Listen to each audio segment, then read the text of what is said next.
করতে পারে না, পারে না, ঠিক না? জমিনের মালিক কে? এই সাইডে আওয়াজ আসতে হলে একটু জোরে বলেন। জমিনের মালিক কে? আমরা ভারত আর আমেরিকা কোথায় গেল ভোলার দিন দেখার মতো সময় আমাদের নাই। আমাদের চিন্তা হলো আমার আল্লাহ আমার উপরে খুশি আছে কিনা, আমার রাসূলের আদর্শ আমার ভিতরে আছে কিনা, কথা বলে ঠিক কিনা ভাইরা? আমার ভাইয়ের, আমার বন্ধুরা,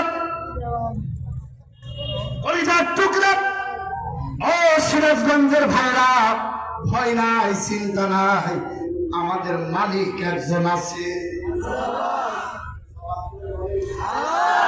আরো জোরে বলেন, আমাদের মালিক কে? আমাদের জীবন দিয়েছেন কে? আমাদের মৃত্যু দেবেন কে? কে কে? আমাদের ইজ্জত দেওয়ার মালিক কে?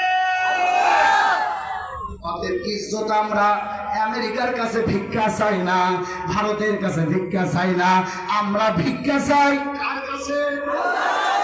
আল্লাহ ইজ্জত দিতে পারে। একটু জোরে বলেন। মুরব্বি মুরব্বি একটু ভোল্টেজ বাড়ান। তার প্রমাণ হচ্ছে আমি এই কথা বলেন না কেন?